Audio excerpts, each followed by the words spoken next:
de pós-graduação Lato Sensu EAD em gestão da qualidade e produção, administração da produção, nós estaremos aqui apresentando a temática controle estatístico do processo. Meu nome é Marcelo, tenho formação dentro da área, né, formação na área de física, sou tecnólogo mecânico com especialização em soldagem. Então, tenho toda aí uma construção de uma carreira dentro da área, né, através de, lá bem no início, né, através de trabalhos efetuados em estaleiros na construção de navios, porque minha especialização em tecnologia mecânica é em soldagem, né, soldagem e com o processo, é lógico, sei de todos os processos, mas o processo de soldagem com arco submerso. Então, daí, né, vem o controle de qualidade em soldagem, né, ensaios não destrutivos e ensaios destrutivos de juntas soldadas, e aí construí toda a minha história dentro dessa área, né, tenho experiência também na área, depois, né, pulei, né, como muitos de nós farão, né, fiz algumas transições de carreira, então pulei para o mercado financeiro. Então, trabalhei aí 12, 15 anos no mercado financeiro, utilizando, por mais que vocês não queiram acreditar, né, ferramentas de matemática, estatística e de controle de qualidade para fazer modelagem matemática para o mercado de capitais, para a área financeira, né? E fiz já uma terceira transição de carreira, que era algo que eu sempre fazia, né? Onde eu trabalhei, onde morei, né?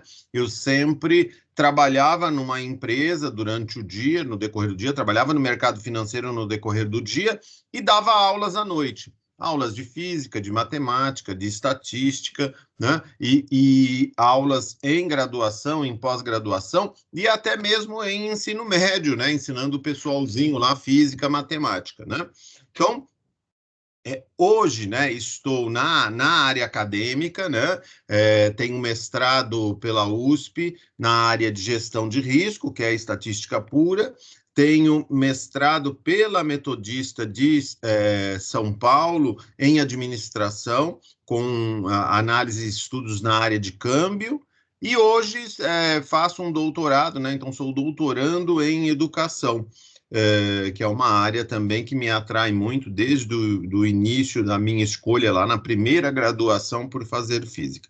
Bom, vamos lá, vamos começar a conversar aqui a respeito da gestão da qualidade, né? Antes, fornecer os meus contatos também para que vocês me acessem no caso de dúvidas, né? Então, marcelo.santos@metodista.br é o meu e-mail, né? Algumas demandas requerem que você, às vezes, anexe um documento, me fale alguma coisa, né? Então, pode mandar via e-mail.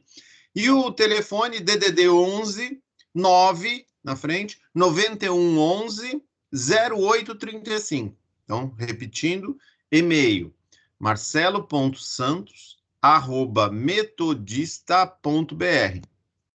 E telefone, pode me acionar via WhatsApp, DDD 11 9 na frente, 91 11 0835. Então, normalmente respondo, né, na medida do possível. Às vezes estou em uma reunião, às vezes estou em um projeto que ali naquele momento não dá para responder, mas tento responder aí, né, as mensagens todos os dias, né, e não deixar ninguém no vácuo, né, sem resposta. Vamos lá, então. Nessa aula especificamente, a gente vai falar sobre controle estatístico de processo. Vamos inicialmente falar um pouquinho da área da gestão da qualidade, dos instrumentos, dos personagens, e em paralelo, né, logo depois, nós vamos falar um pouquinho de estatística, uma estatística que quem é engenheiro fez na faculdade, mas às vezes naquele conceito de fazer atividade sem entender muito ali qual era o objetivo. E falo isso muito, gente, de cadeira. Tenho a esposa em casa que é engenheira civil, né? E trabalha na área financeira. eu fiz física, eu tenho CREA, fiz tecnologia mecânica, e só no final do curso de tecnólogo mecânico com especialização de soldagem que eu vim descobrir algumas coisas, né? Então, assim, passei lá em estatística, em física, né? Optei por fazer estatística novamente em tecnologia mecânica, mas, assim, era resolver exercício, era ter uma coisa e resolver exercício. Mas qual é o objetivo de resolver esses exercícios, além de aguçar, apurar o raciocínio lógico? Que esse é um dos objetivos, né, práticos, você ter um problema e ter ferramental ali para resolver. Mas por trás existe todo um arcabouço de pensamento estatístico dentro de probabilidade. E é isso que a gente vai estar trabalhando, né, também aqui com vocês, né? Então, lá se a gente for pegar gestão da qualidade, né, assim, falar gestão da qualidade, né, a gente vai falar sobre padrões, né? Então, eu tenho um padrão, eu comparo aquele padrão com o que eu acabei de fazer agora, e vejo se está adequado, né? Vamos dizer assim, de forma muito tacanha, de forma muito rudimentar, né? A gente, gestão da qualidade, a comparação com padrões. A gente sabe que não é só isso, mas vamos tomar essa métrica aqui, que é uma métrica de senso comum. A gente fala de senso comum quando nós estamos abordando, né? Se você perguntar o que é gestão da qualidade, né? No meio da rua, né? O que as pessoas mais respondem? Isso é o senso comum, né?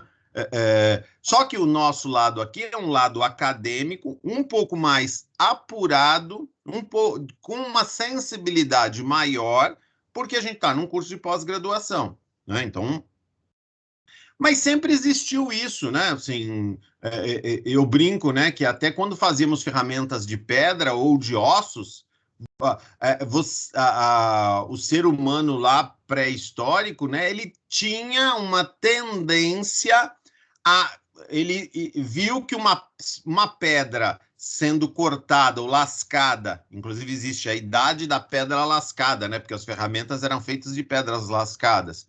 Ela tinha um fio que cortava. Ele tentava repetir o procedimento para conseguir outra pedra afiada da mesma forma, com o objetivo de ter mais uma ferramenta que cortava. Então, ali você poderia verificar que já existia, de forma bem rudimentar, um conceito de padrão e, portanto, né, indiretamente, um conceito de gestão da qualidade. Olha onde a gente foi, hein? Na pré-história já existia esse controle de qualidade, né?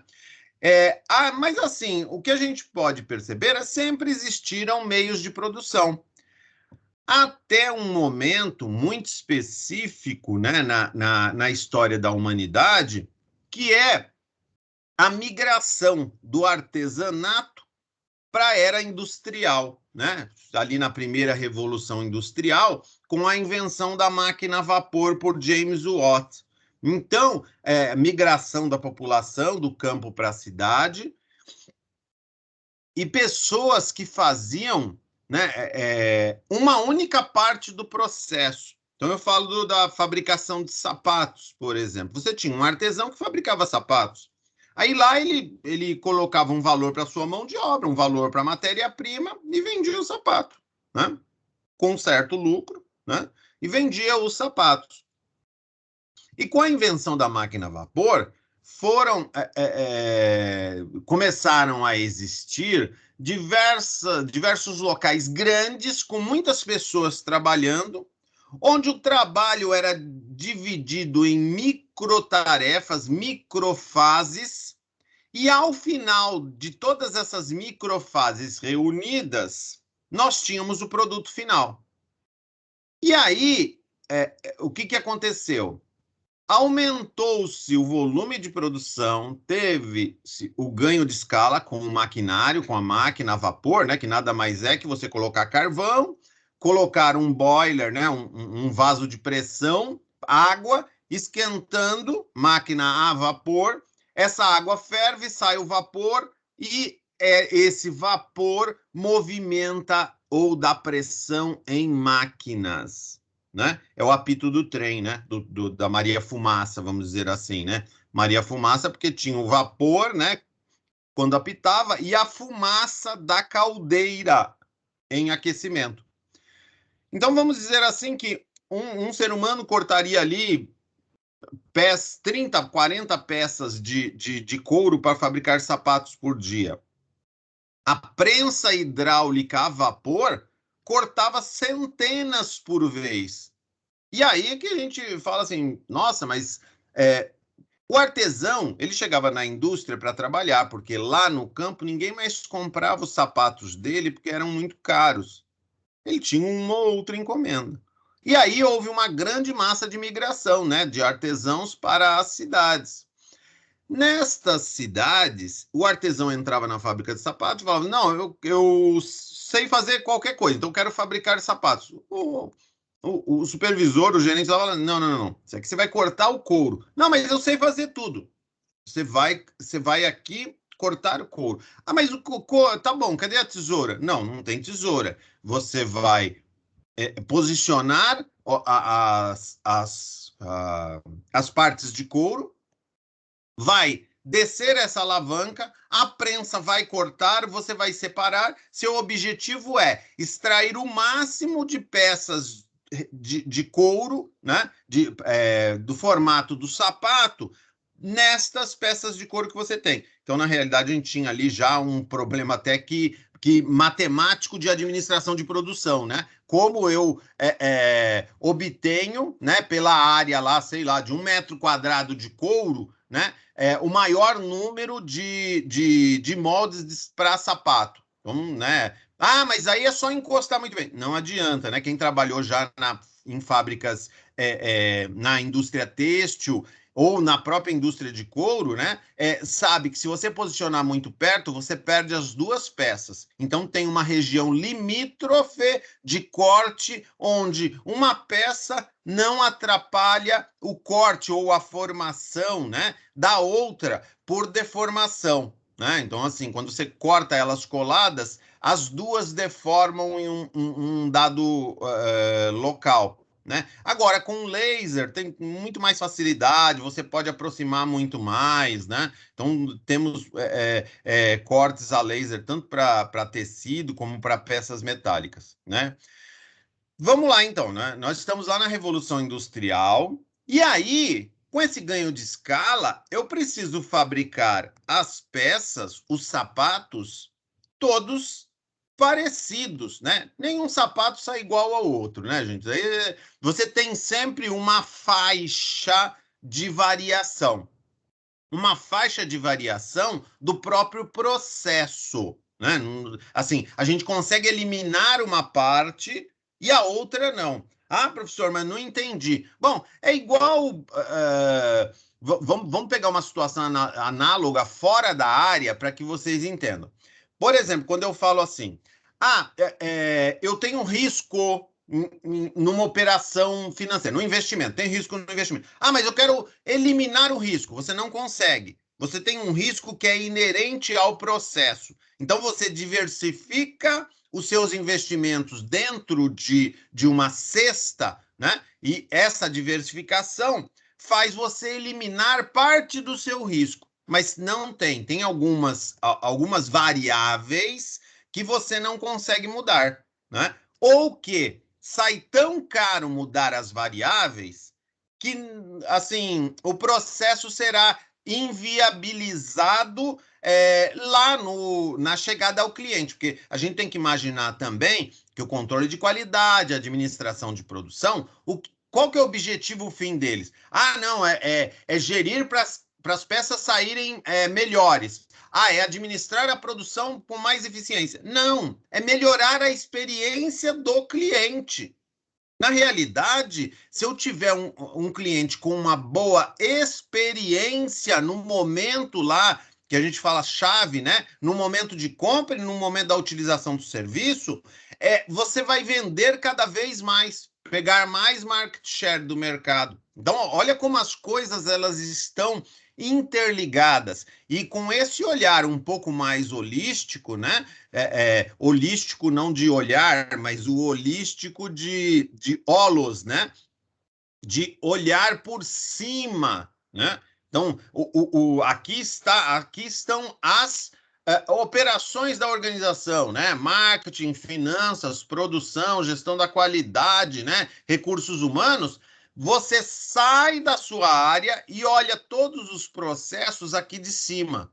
Isso você ganha, né? Ganha em enxergar estrategicamente a organização, né? E ver quais peças você precisa movimentar. É como se você fosse a torre no xadrez e você tivesse lá no meio.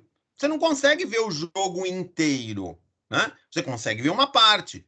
Agora, se você sai para o status de jogador, você consegue ver o tabuleiro inteiro e ver quais peças você tem que mexer e quais o seu jogador está movimentando.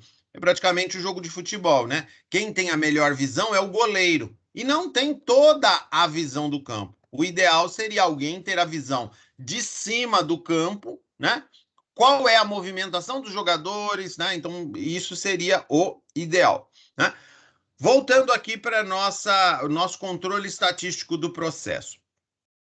Avançamos muito bem, né, na gestão da qualidade. Tivemos a Primeira Guerra Mundial, e aí, guardada, não estou elogiando guerras, gente, deixar bem claro aqui, mas nas guerras é que nós temos evolução de processos produtivos, né? Na Primeira e na Segunda Guerra tivemos avanços fenomenais, com boa parte dos papas de controle de qualidade surgindo nessa época ou posteriormente para consertar, né, ou fazer com que os países arrasados voltassem a produzir. Mas essa é outra história, né? Então, o que acontece? Na Segunda Guerra Mundial, lá, nós tivemos que produzir equipamentos em massa, né? Então, necessitou-se de um controle de qualidade até maior. Imagine o seguinte, né? Ó, Segunda Guerra Mundial, controle de qualidade de elementos nucleares, bomba nuclear sendo fabricada. Gente, aí o controle de qualidade, assim, não pode errar. A gente sempre fala assim, não, é o 6 sigma, é um erro em 1 milhão. Bomba nuclear não dá para errar. Material radioativo, você não pode errar. Não, assim, quando erra-se, né, trabalhando com material radioativo, assistam, né? Assistam o seriado de Chernobyl. Leiam o livro A Menina que Comeu Césio, que relata o caso de Goiânia, né? Onde o pessoal do Ferro Velho invadiu uma clínica odontológica abandonada, retiraram um equipamento de raio-x, meteram um machado no equipamento, né? E dentro tinha um núcleo de Césio 137, né? O maior acidente nuclear das Américas, né? Acharam um pozinho bonito, brilhante, à noite eles jogavam para cima o pozinho brilhava, né? Por que que o nome do livro que relata esse caso é A Menina que Comeu Césio?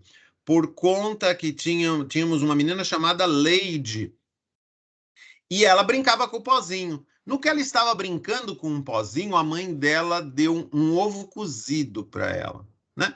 Todos já estavam meio que passando mal por conta da radiação, né? E aí ela pega esse ovo cozido com a mão sem lavar, né?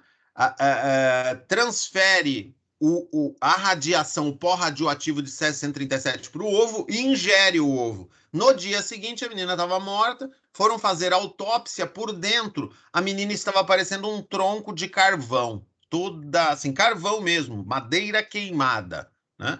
Então, assim, para vocês verem que nós temos algumas áreas que a gente pode, né? Como um personagem, né? Um cara de stand-up, eu não vou lembrar o nome dele, mas ele é de Santo André, né? E ele fala, né? Ele fala assim: bom, o controle de qualidade de stand-up. O máximo que vai acontecer aqui é eu contar uma piada sem graça e vocês não rirem, né? O máximo. Agora, ele não fala isso, né? Ele fala da área médica, né? Que um erro médico é muito grave, mas imagine na área nuclear, né? Um erro. Tivemos diversos no mundo, né? Teve a usina de Three Mile Island nos Estados Unidos, né? Não chegou a ter um acidente, mas foi quase um acidente. E o último aí, Fukushima, né? No Japão, com um terremoto e o tsunami, né?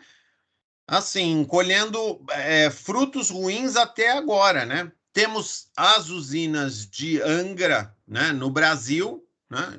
E temos material radioativo em São Paulo, e está uma briga porque nenhum município quer que esse material radioativo, que é rejeito das usinas nucleares, né? Nenhum município quer ficar. Então, controle estatístico depois da Segunda Guerra Mundial, produção de equipamentos em massa, e necessitamos de um controle de qualidade mais efetivo, porque uma arma não pode falhar no momento, né? No momento ali de vida ou morte, né? É, Aí a gente tem lá, vamos dizer assim, quando a gente fala de controle estatístico do processo, né, nós temos o Papa, né, vamos dizer assim, é o Shewhart, né, Walter Andrew Shewhart. Ele era físico e engenheiro nos Estados Unidos e ele trabalhava na Bell Telefones. E ele desenvolveu algumas aplicações. Como que eu aplico estatística na produção para melhorar ou para que dê menos uma carga de erros menor, né? Então esse a gente diz que é o papa do controle estatístico de processos, né? Mas nós temos aí diversos. Nós temos o Deming, né? Ele era físico, engenheiro, matemático nos Estados Unidos, professor universitário. Ele foi reconhecido pela melhoria dos processos produtivos nos Estados Unidos durante a Segunda Guerra Mundial. Então, durante a Segunda Guerra Mundial, ele trabalhou muito na revisão dos processos produtivos, né?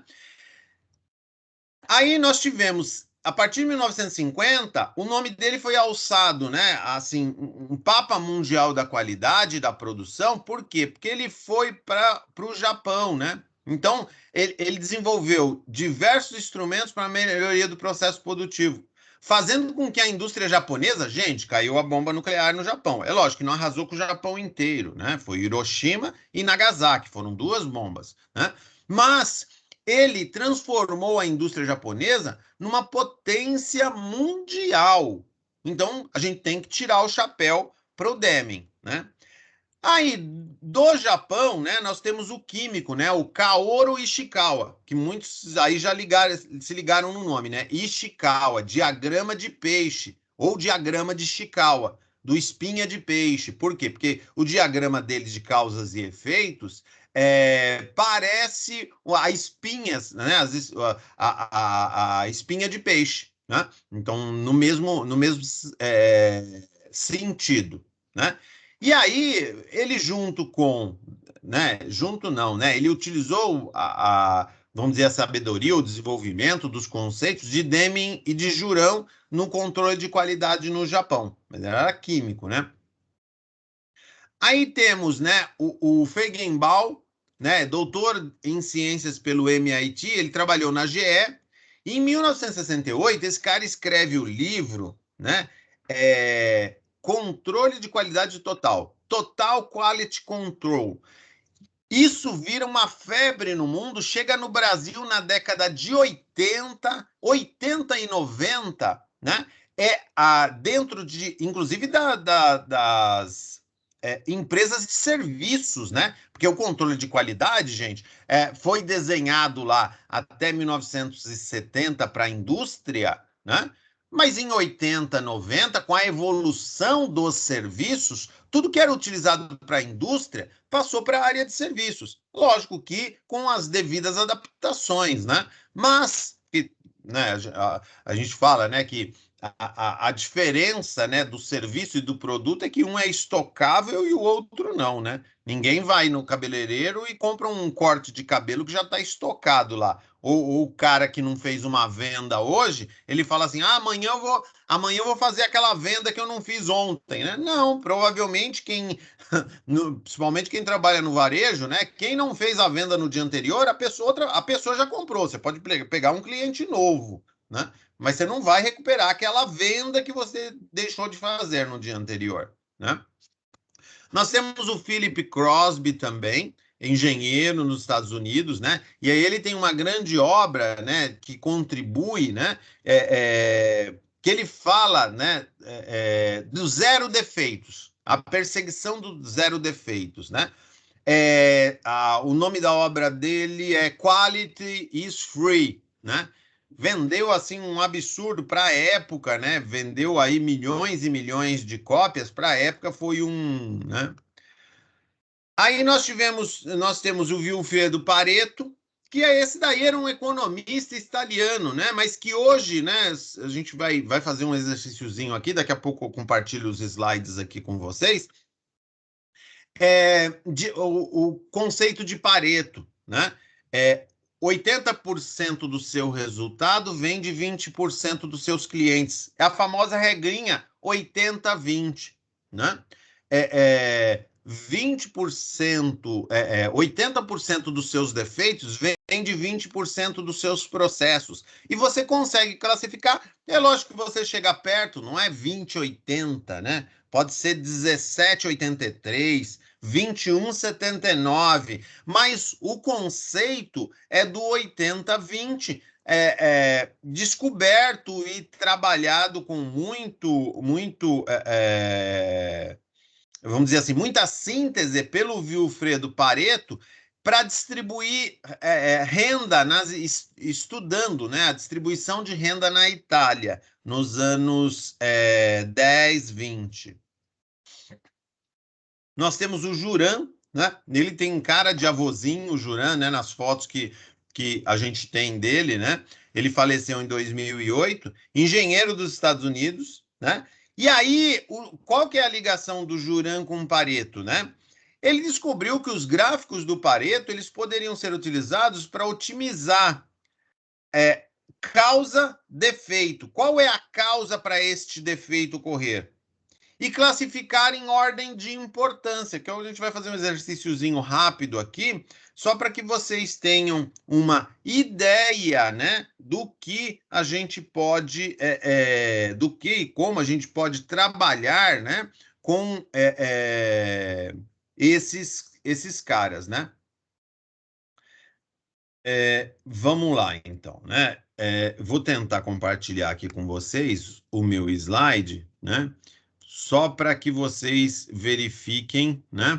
E a gente faz esse exercíciozinho. Fica esse vídeo para vocês assistirem, né? Antes da nossa aula. O professor Ari já passou no cronograma, né? Para vocês. Então, vamos aqui compartilhar tentar compartilhar os meus slides aqui com vocês. E, de qualquer maneira, isso está nos slides, né? Então, se você, por algum problema na gravação não estiver aparecendo, você acompanha aí nos slides, né? Nós estamos no slide 18, né? No slide 18, tá dizendo assim, exemplo de diagrama de Pareto, né? Tá dizendo ali, ó, nós temos lá, estudando peças em uma fundição, chegamos ao quadro de não conformidades a seguir, né? Então, nós temos lá, né, uma peça fundida e aí enumera-se os defeitos. Bom, a rosca deslocada. Então, a rosca na fundição foi deslocada, então temos 20 defeitos. Falha em desmoldagem. Quando foram retirado o molde, teve falha e quebrou a peça. 15 defeitos. Areia muito dura, né? Então é aquele molde que você faz com uma areia mais barata, né? Que o cara de compras fez pelo menor preço, e aí, na hora de desmoldar, você tem que pegar uma marreta e uma talhadeira. E isso tem impacto na peça, né? Quando a areia é muito dura, você pode quebrar a peça, porque é uma peça fundida, né? Vazamento com ferro frio, ou seja, o molde trincou e vazou um pouco e endureceu para fora. Às vezes dá para aproveitar a peça, às vezes não, depende de quanto, né, nós temos de vazamento. E rebarbação defeituosa. Então, quando a gente vai fazer, né, fica a rebarba, né? Às vezes tem uma reentrância que tem que ser preenchida por material, dá para aproveitar a peça. Às vezes, o colaborador que está lá fazendo a rebarbação na peça, né? Tirando a rebarba, ele ou come demais ou estraga a peça. Então, nós tivemos 5 destes casos específicos, né? Aí, o que acontece? Bom, primeiro, né? Pega no Excel, coloca esses dados lá no Excel. Excel ajuda a gente nessas horas, né? Então temos 20, 15, 5, 5 e 5. Se não tivesse em ordem, você colocaria em ordem, né? Decrescente, né? Para nos auxiliar. E aí eu vou fazer um gráfico de colunas, né? Dou lá inserir colunas, né? Gráfico de colunas. Pronto, aí eu tenho, ó. A, rosca deslocada, B, falha de desmoldagem, C. Então, um gráfico de barras, né? Gráfico de colunas. E aí nós temos esse gráfico de colunas ampliado, só para vocês terem uma ideia. E aí a gente vai fazer. As causas A e B representam 70% das não conformidades e devem ser priorizadas, né? Como que a gente faz isso, né? Soma tudo, nós temos 50 defeitos no total. Divide 20 por 50, nós temos 0,4. Multiplica por 100, nós temos os 40%. Aí 30% na categoria B, que é falha de desmoldagem. Na categoria C, 5, né? Nós temos areia muito dura, vai dar 10%, 10% e 10%. Então, as categorias A e B, elas têm, né? Vamos descompartilhar aqui a telinha, espero que tenha gravado, mas se não tiver gravado, só vocês acompanharem lá, né, nos slides, né? Como eu disse, né, esse exercício, ele vai do slide, vamos ver aqui, esse exemplo, né, do 18 até o slide 24, né? Então, só para a gente não inviabilizar aqui a nossa gravação. E aí, gente, nós vamos passar para a distribuição normal quando entrarmos na nossa aula, né? O sigma, que é o desvio padrão, né? Então, quando a gente fala 6 sigma, que é um defeito em 1 milhão de peças aproximadamente, o 6 sigma nada mais é do que a média, o intervalo, né? Da média mais um desvio padrão, menos um desvio padrão. Então, quando você chega a média mais, né, 6 desvios padrões e menos 6 desvios padrões, você está garantindo aí quase zero defeitos. Não é zero defeitos, né? Mas é quase zero defeitos, um processo produtivo muito bem azeitado e trabalhado. Tá bom, pessoal? Espero que vocês tenham gostado. A nossa aula de interação vamos falar muito mais sobre controle de qualidade. Um abraço, tchau, tchau.